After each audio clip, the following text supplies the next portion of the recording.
Hi, I already spoke already, but I'm putting this at the beginning of the video. Anyway, I had my outline with me, but I put it to the side so I could properly do hand gestures and click on the slide. So don't take points off because it's on the side. Enjoy the video. For group 5, we decided to discuss the topic preventing exam stress and how it should be implemented into courses at A&M. With help from the professors and more education from the students, we can properly implement this into A&M. So let's get started. I'll be the speaker for both the introduction and the first main point. My name is Farah Wachowski, and let's get started. So our group purpose was to persuade professors at Texas A&M to implement teaching strategies for reducing exam stress which students face. This is a big problem that every student faces in college, and it should be avoided. So if our professors can help us out and we can show them how to implement this, this will actually help a lot of students on campus. It will definitely help me a lot because I need it. Our thesis statement was Texas A&M professors and instructors should teach their students strategies in order to minimize test-taking stress and therefore improve their overall performance of students. So basically, we want the best thing for students on A&M campus because it's including us, but also to help further students in the future. Being able to implement this topic into basically everything at A&M will help us a lot. So, the introduction. In the first box, you can clearly see people just don't realize how much of an impact before being sleep deprived can have on your ability to learn new information and retain it. This is a very big problem, and that's why it's necessary to have sufficient sleep. If you have sufficient sleep, you are less stressed, you don't have to stay up all night trying to study for something. It's easy, you're well relaxed, you don't have to worry about anything. As long as you get sufficient sleep before an exam, and of course you studied before that, everything should work out fine. The second box talks about how students will get caught up trying to balance out their lives in college. A lot of new experiences are happening for us, and it can be hard to manage our time. That's where time management skills come in. Having an effective time management will help you more likely to succeed and prevent and handle your exam stress. If you can control your day, what it looks like, timing of what activities you're doing, etc., you can jump over this problem. Third box, preventing exam stress might seem impossible to a select few students, but that's because they don't have an end goal in mind. When you have an end goal in mind, you have a purpose. You know what you're doing with yourself. It's something you can look forward to, stuff like that. Students who are reminded about their broader and more ultimate goals in life are less likely to be stressed when it comes to an exam. This is really important. Finally, this last box is having a plan. Exam stress is a bigger problem than people fail to realize at A&M.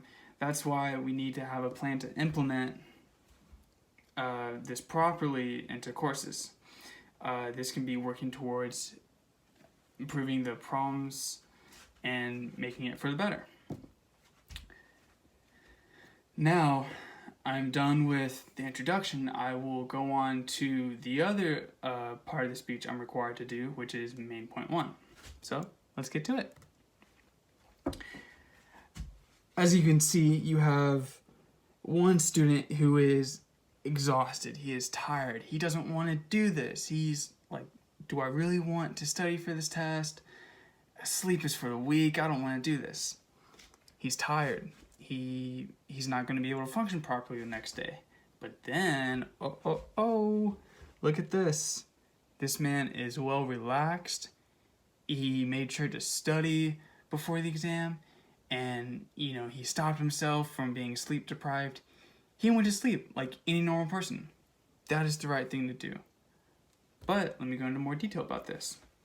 When it comes to implementing new teaching strategies for professors at A&M, It's important to remember the basics when it comes to handling exam stress that students face, which is getting a good amount of rest.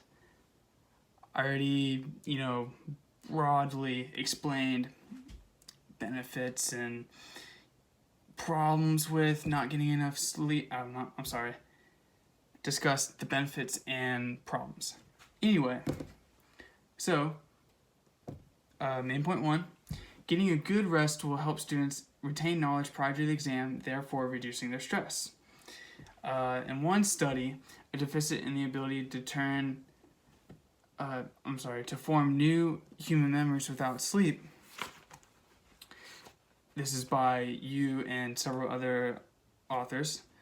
The purpose of the study was to support that the absence of sleep can affect your ability to commit new experiences to memory, which is retaining information from studying. In other words, sleep is beneficial to retain information for the next day, and this is very helpful when it comes to studying and you want to get ready for that exam. This study got together 28 subjects, and they were randomly put into a sleep deprived group or a controlled group, which is a group that slept. So you had a group that didn't sleep and a group that did sleep. They had to then view a series of slides after 2 days, and were asked to tell the difference between an original and older slides or newer slides. They just had to be able to tell the difference. So in the SD group, or the sleep deprived group, they slept 35 hours prior to this test. So they got plenty of rest so they could effectively get better results. And then they were awake for the following 2 days before looking at the slides. Meanwhile, the SC group, which is the sleep controlled group, or the group that's sleeping. These are just words that were used in the study. They slept normally, and then they also reviewed the slides. After 2 days, study was a total of 4 days. Once the groups had recovered, meaning sleeping, they performed a